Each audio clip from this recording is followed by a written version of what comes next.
Hello and welcome to HipTalk.com. I'm Victoria Gallagher. I'm a certified master hypnotist, and we are in the middle of a webinar, Module 7, Mindset Transformation. So if this is your very first time to my channel, welcome, and I encourage you to go ahead and subscribe to my channel so that you do not miss out on any of the lessons in this course.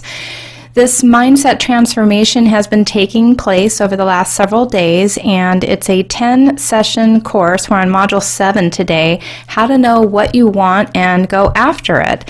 And if you are here because you're interested in learning all about the power of your mind, self-hypnosis, then go to my website, hiptalk.com, and make sure that you sign up for my free self-hypnosis video training course, which takes place over 8 days. You get an email every day to alert you to the video to watch that day, and you're going to learn how to set a goal. You're going to learn how to visualize the difference between your conscious mind, your subconscious mind, about your emotions, about formulating suggestions, and how to get yourself into hypnosis in the first place. So that's on my website at hiptalk.com. That's the free self-hypnosis video training course.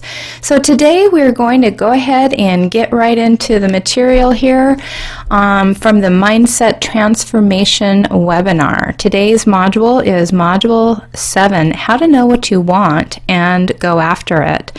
So in the last couple modules, we focused on using CBT to reduce your stress, and we've seen how this can indirectly lead to advancements in your career thanks to things like the law of attraction. But what about motivating yourself towards something? What if you're not frozen by fear and stress, but simply by tiredness and indifference? What if you just feel apathetic? What if you just don't even know what it is that you want out of life, or how to create a goal so that you can get there? You can't very well work toward what you want when you don't even know what that is. So let's talk about that for a moment. We want to actually begin at a higher level than goal. We want to begin at the level of vision. So that's the first thing we're going to do, is introduce just a very subtle shift in the way you approach these ideas about what you want. And specifically, this will mean having a vision. And that's not to say you don't have goals, but the vision is ultimately where you're going.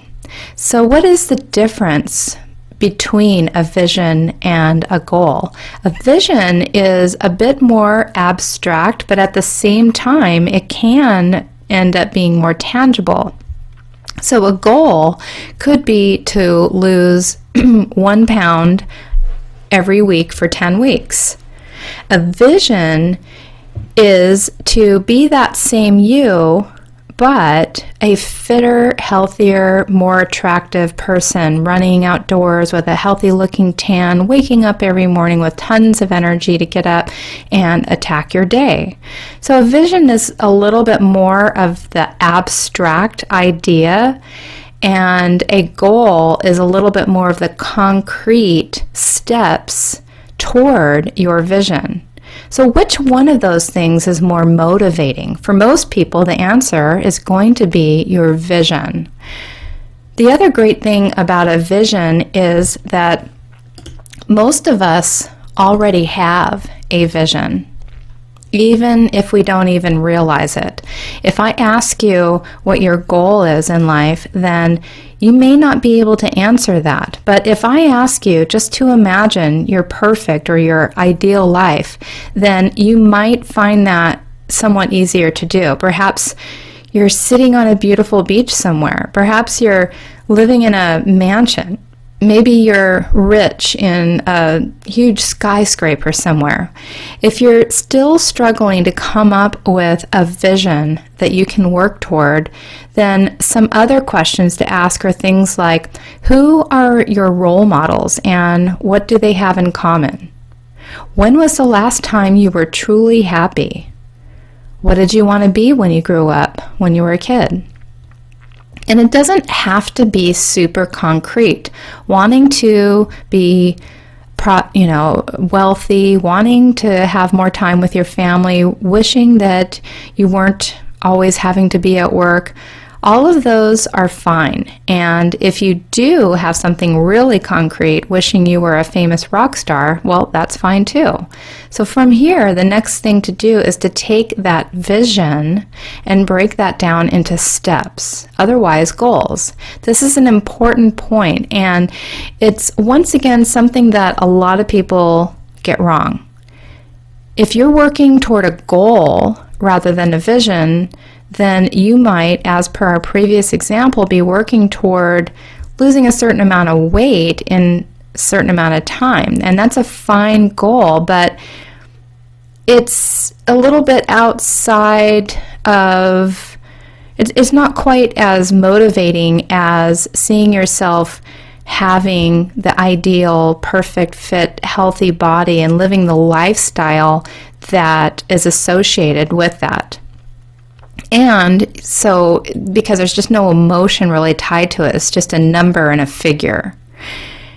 So you may end up putting it off, making excuses, and by the time that certain amount of time has passed and you haven't achieved what you were hoping for, then you're going to end up feeling disappointed, disheartened, and possibly even depressed. And eventually that leads to you giving up entirely. So instead, we make steps toward our vision, and this means coming up with a plan first. And often you're going to find it's much easier than you think to accomplish the quote-unquote impossible. It just requires a bit of creative thought. For example, if you want to be a rock star, you might take a less obvious route, such as creating your own YouTube channel and posting your music.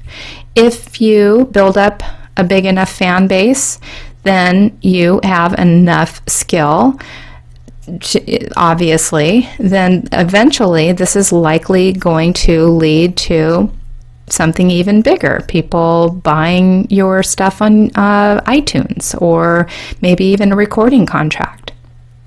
In other scenarios, it might be a very easy set of steps. In order to lose weight, you might eat no more than 1,800 calories every day and work out 5 times a week for 30 minutes. If you want to write a best-selling novel, your goal might be to wake up an hour early and write for 40 minutes before going into work. So these are now incredibly simple steps that are highly within your control. You either pass or fail, but it's entirely up to you. And if you do fail, you can simply try again. Each day is a new challenge, and there's no need to put things off. Ultimately, this makes a goal much easier to stick with, especially if you use the chain technique a lot of people use, creating a string of X's in your calendar. I love this. I actually do this myself. When I see all those X's on my calendar, say when I'm marathon training, each one of those X's, creates this chain, and it creates something that I don't want to break that sequence by missing one of my workouts. So this may seem a little detached from the goal at times, but if you're continuing to move in the right direction, taking steps every single day, every week, every month, being consistent, then you are gradually making progress toward your ultimate goal.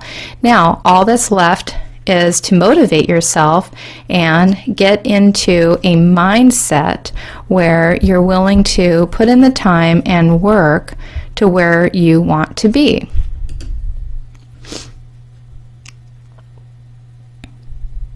How do you get yourself to get out of bed to go for a run at 5 a.m. when it's pouring rain outside? The answer is that you need to use a slightly altered form of CBT. by focusing on the emotional reasons behind what you're doing. In other words, you need to think about the vision and you need to feel the vision. This is what's going to give you the release of the correct neurotransmitters to have the motivation to do it. You can also focus on what it is that you're trying to avoid. So if you're thinking about running in the morning and you can't find the willpower to do it, the answer is just to make the connection in your mind so that you link that step to the outcome you want. Visualize that version of yourself who's fit, healthy, ripped, and picture yourself running in the sun during the summer. Think about how it feels to never have this low energy, and think about the alternative, gradually getting less and less fit and feeling gradually worse and worse with nothing that you can do to fix it. And if you try this a few mornings and you find that it doesn't work, then another consideration is to try setting yourself up some kind of video or script that you can read or watch when you wake up. Something that motivates you to get going. Feel the emotion. Know that the step you're considering is what can get you there, and then take that next step. So that concludes Module 7. Overall, we want to have a vision, and we probably do have a vision. So I encourage you to kind of figure out and get in touch with what your vision is. Break your vision down into small steps, and then put yourself in the proper mindset to go after it. So again, this is Victoria Gallagher from HipTalk.com. Subscribe to my channel. Go to my website, HipTalk.com, and sign up for your free self-hypnosis video training course.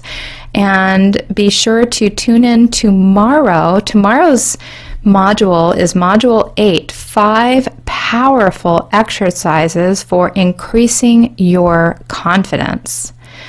So one of the most powerful assets in your mental arsenal is to increase your confidence, to feel good about yourself. So that's what we're going to talk about tomorrow on Module 8, and I look forward to talking with you then. Have a wonderful day. Bye.